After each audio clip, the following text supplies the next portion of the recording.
अब बात करता हूं मैं एक ऐसे विधायक की जो निर्दलीय जीत कर आया, बाड़मेर के शिव से। रविंद्र सिंह भाटी बीजेपी में आए थे, टिकट नहीं मिला, निर्दलीय लड़े और जीत गए। रविंद्र सिंह भाटी हाल ही में बीजेपी में शामिल किए गए थे या बीजेपी के समर्थन में खड़े हो गए थे। उनको बुलाकर मुख्यमंत्री ने बात की, सबने बात की और रविंद्र सिंह भाटी ने आज निर्दलीय चुनाव लड़ने का ऐलान कर दिया, एक बड़ी भारी सभा की पहले।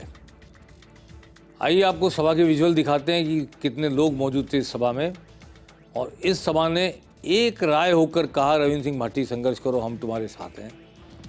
तो रविंद्र सिंह भाटी निर्दलीय विधायक शिव के, ये देखिए पूरी भीड़, ये देखिए ये भीड़ है, ये मजमा जुटा है रविंद्र सिंह भाटी को चुनाव लड़ाने के लिए लोकसभा का।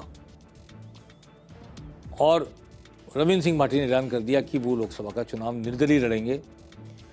कांग्रेस ने भी जाट को टिकट दिया है, उम्मीदवार बेनीवाल, जो पहले हनुमान बेनीवाल की पार्टी से लड़े थे पिछला चुनाव, और बीजेपी ने भी कैलाश चौधरी केंद्रीय मंत्री को टिकट दिया है, दोनों जाट हैं। और राजनीतिक समीकरण ये बताते हैं कि ये ट्रेंगुलर फाइट अगर हो गई तो तीसरा कोण भी हल्का नहीं माना जा सकता, जो वहाँ की राजनीतिक परिस्थिति और जातीय समीकरण में जानता हूँ, और जो वहाँ का सेंटीमेंट है, जो सेंटीमेंट है बाड़मेर जैसलमेर सीट का, ये कंबाइंड सीट है बाड़मेर जैसलमेर, और बड़ा वर्ग है जसवंत सिंह जो केंद्रीय मंत्री थे, विदेश मंत्री रहे, वित्त मंत्री रहे, उनको भी यहाँ से उसने जिताकर भेजा है बाड़मेर जैसलमेर ने। इसलिए ये भी रोचक चुनाव हो सकता है आने वाले वक्त में अगर निर्दलीय खड़े हुए। सुनने में आया कि नरेश मीणा ने भी कांग्रेस के टिकट नहीं मिलने के बाद बगावत करके दौसा से चुनाव लड़ने का ऐलान किया। शायद कल नामांकन भरेंगे, कल आखिरी दिन है, तो कल वो नामांकन भरेंगे। आज एक बड़ी घटना हुई, बीजेपी में जबरदस्त ज्वाइनिंग हो रही है। तू भी आ जा, ये भी आ जा, वो भी आ जा, ये भी आ जाए, वो भी आ जाए, सब हो जाए। पर मैंने एक दिन कहा था, आपको ध्यान हो, कि चित्तौड़गढ़ के लोगों की ज्वाइनिंग हो गई, निर्दलीय चंद्रमान सिंह आकिया ने अपने समर्थकों को वापस ले लिया। अजमेर के लोगों की ज्वाइनिंग हो गई, सुरेश टांग भी आ गए, परंतु भीलवाड़ा के लोगों की ज्वाइनिंग नहीं हुई। भीलवाड़ा में निर्दलीय जो चुनाव लड़े, वो चुनाव लड़कर जीते अशोक कोठारी। वो आके बीजेपी ऑफिस में आके उन्होंने दस्तक दी कि मैं तो आपका था, आपका हूँ, आपका रहूँगा। इसके बावजूद उन्हें चुनाव लड़ने वाले योगी की, एल तेली की, लक्ष्मण डाट की किसी घर वापसी नहीं हुई। तब मैंने आपसे कहा था कि वो इसलिए रुकी हुई है कि कौन प्रत्याशी होगा भीलवाड़ा का, उसको सूट करेगा तो बीजेपी में लिए जाएंगे।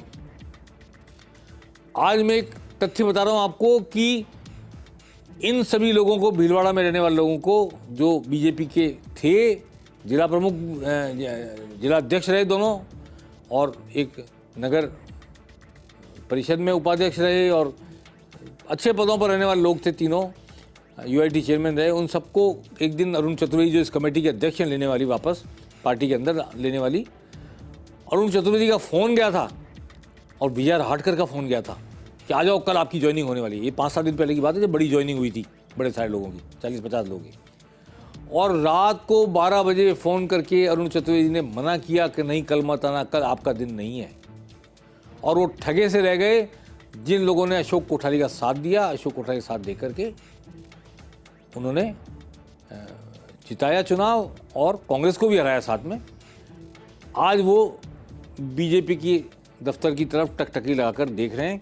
इस पर मैं एक बार फिर आऊँगा, पर ये जो दो व्यक्ति दिख रहे हैं आपको, भांबू, राजेंद्र सिंह भांबू, झुंझुनू से चुनाव लड़ा था इन्होंने, और ये नंदकिशोर महरिया, इन्होंने जेजेपी से, जननायक जनता पार्टी, चुनाव लड़ा था फतेहपुर शेखावटी से। इन दोनों को पता नहीं किसने बुला लिया आज बीजेपी ज्वाइन करने, आ जाओ। मुझे नहीं पता, यही बताएंगे किसको, किसने बुलाया था, पर ये समर्थकों सहित बीजेपी ऑफिस पहुंच गए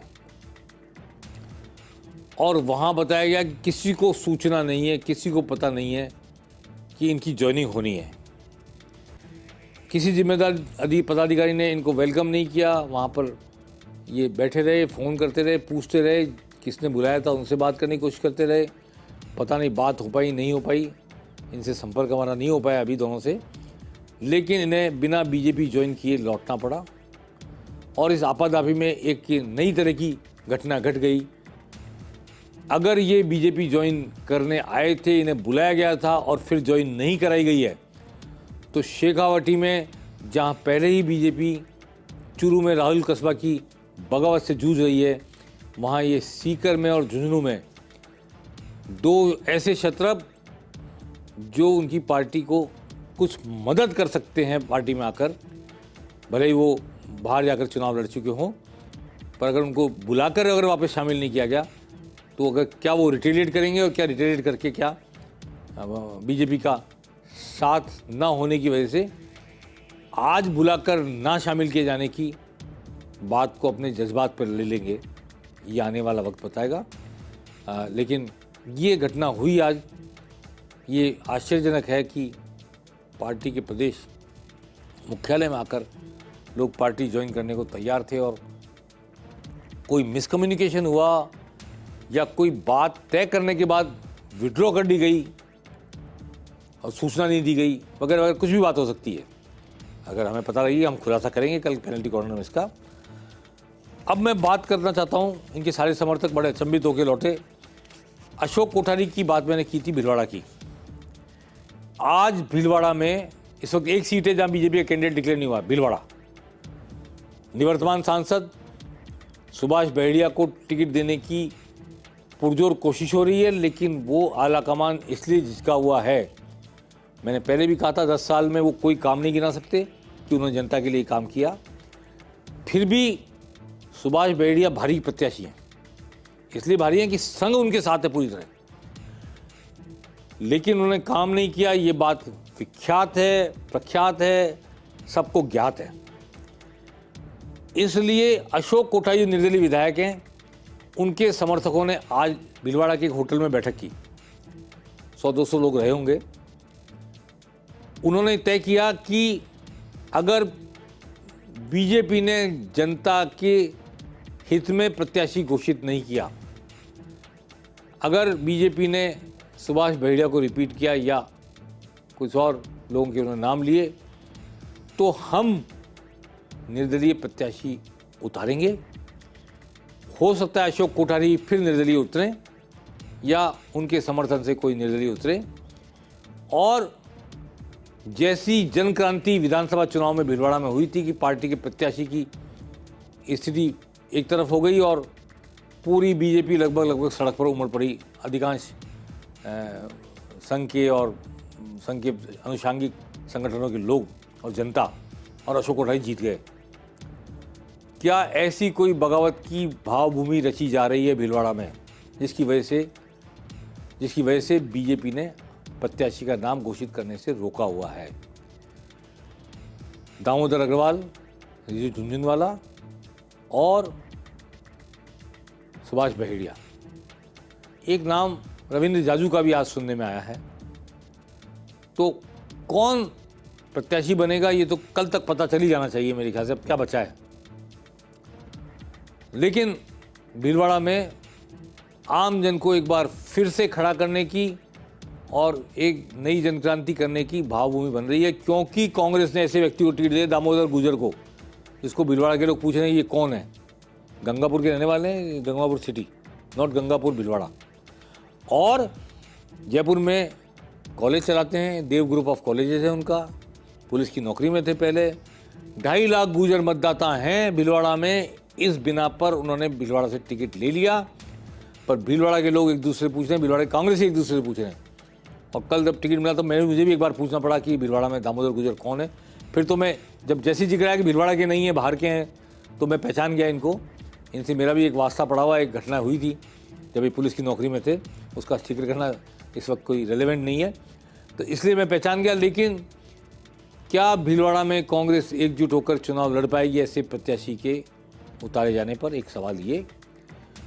दूसरा सवाल ये कि दोनों तरफ से कहीं से भी ब्राह्मण प्रत्याशी नहीं आ रहा, क्योंकि विधानसभा में ब्राह्मण प्रत्याशी हार गया था और बड़ा जातिवाद फैल गया भीलवाड़ा में, ब्राह्मण समाज में। तो क्या तीसरा व्यक्ति खड़ा होगा वो ब्राह्मण समाज से होगा? ये एक और सवाल है। और भीलवाड़ा में जो कि संघ का गढ़ है, बीजेपी का गढ़ है, 6 लाख वोट से बीजेपी जीती थी, वहाँ पर प्रत्याशी के गुण अवगुण देखकर जनता कोई फैसला करेगी क्या, क्योंकि जनता वहाँ पर एक तरफा वोटिंग करती है। तो आने वाले वक्त में बीजेपी के प्रत्याशी की घोषणा का इंतजार है भीलवाड़ा से, वही एक सीट बची है। और बांसवाड़ा में, डूंगरपुर में इंतजार है कांग्रेस गठबंधन में सीट देती है नहीं देती बाप को। भारतीय आदिवासी पार्टी 2 सीट मांग रही है, जबकि 2 ही विधायक हैं उसके कुल मिला के, 2 लोकसभा सीट मांग रही है, क्योंकि उसे पता है कि वो जीते ना जीते कांग्रेस को हराने की स्थिति में है उदयपुर की सीट पर, और चित्तौड़गढ़ में नुकसान कर सकती है। इसलिए वहाँ के मीणा वोट, आदिवासी वोटों के बिना पर खड़े होकर वो 2 सीट की बार्गेनिंग कर रहे हैं। कांग्रेस 2 नहीं दे सकती, 1 देगी।